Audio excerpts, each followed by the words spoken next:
To put it simply, coating is a process that allows you to keep track of what areas of your block you have carved and what you haven't. You will need two things: acrylic screen printing ink and a rag.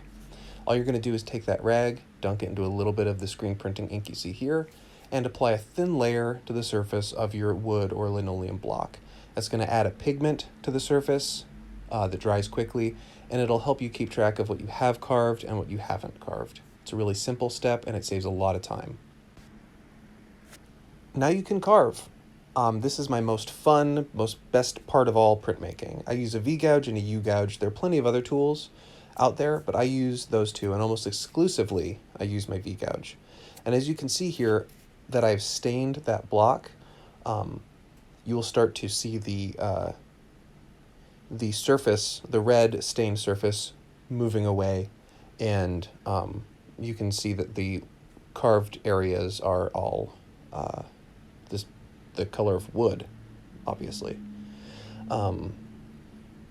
This takes forever. It's a really long process. It's also really soothing and really cathartic, but I encourage everyone to carve and give yourself plenty of time and plenty of practice, because the only way you can really know what you're doing is by doing.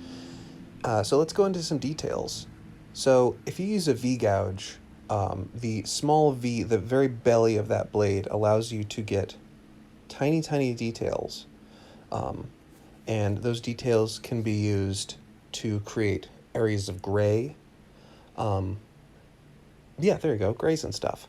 And those areas of gray kind of allow for shadows and depth and volume to your prints.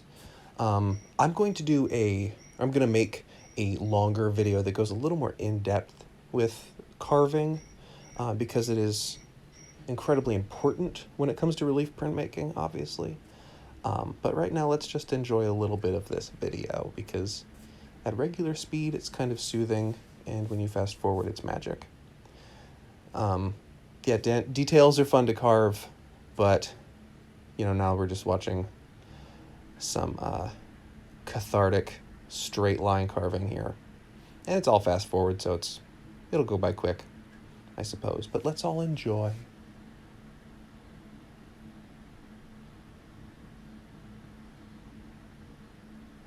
All right, that's enough enjoyment.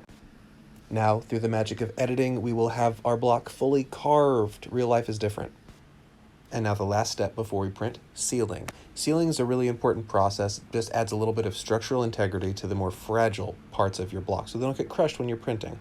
I use a special mixture that is 50% denatured alcohol and 50% shellac. I keep it in like a ragu jar, just shake it up every once in a while. And I also use a terrible paintbrush, just any garbage paintbrush. It really doesn't matter. All you're going to do is make sure that your surface, the surface of your block, is completely saturated and coated in this mixture. It dries relatively quickly, but I usually like to let it dry overnight. But just make sure that you cover every bit of the block. You can add extra later. I mean, you can just keep adding this. It dries really quickly. It dries really flat. And it makes your block extra strong so that you don't crush. It doesn't, some of the more sensitive areas don't crush under pressure. That's it. Just let it dry and you're ready. Here's where it gets complicated. Chine-Collé. This is essentially the process of gluing one sheet of paper onto another using the printing process. Here's what you need. You need one clean surface. I use plexiglass. I also use a soft bristled paintbrush. I've got nori paste. That's what it looks like. I have a clean bowl, water. You also need a spray bottle, so I just keep the water in the spray bottle, and then washi paper, which is rice paper usually, and that's cut or torn to whatever size you need. So you first need to dilute your nori paste, and so take the nori paste and toss it into that clean bowl, and then you will be adding water to it. I don't have a great ratio. I kind of have been doing this for a while, so I have a little bit of a feel for it. I encourage people to use like a kind of eyeball 50-50 mixture nori paste to water, and then just go from there, adding nori paste or adding water as you see fit. But it takes a long time to mix up. And just be careful, move slow, and give yourself time. The end consistency, I've had the best luck with something that has the consistency of like skim milk. And here's some text reinforcing what I said earlier about not having a properly rationed formula. But yeah, a little bit of a watery skimmed milk texture works pretty well. So the next thing you're going to do is take your washi paper and lay it face down on the plexiglass. Usually washi paper has a smooth side and a textured side. The smooth side is the front, so that goes face down. And then you're going to take your paintbrush and just simply brush that diluted nori paste all over your paper. I like to start in the middle and move out to avoid getting bubbles. And I encourage you to do the same.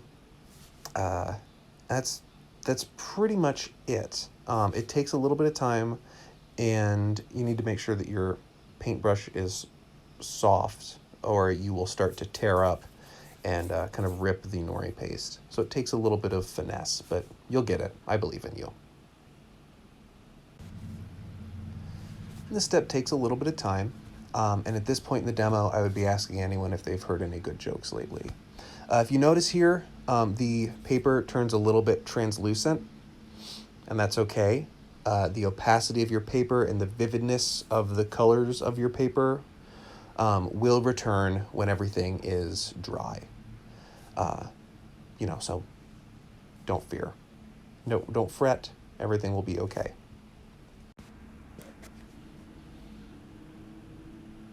Simply wait for this to dry, and you will be ready to print. Let's do it. And here we are, at long last, Chine-Collé Part 2. Let's go over what you need first. You will need ink, a brayer, a spoon, cotton rag paper, washi paper, the same stuff we used before, water in the spray bottle, and a clean bath mat. So we're going to take the cotton rag paper and put it on the bath mat and just spray it. Make sure it's completely saturated, but make sure you're wetting the front of your paper. And then just leave it. Forget about it.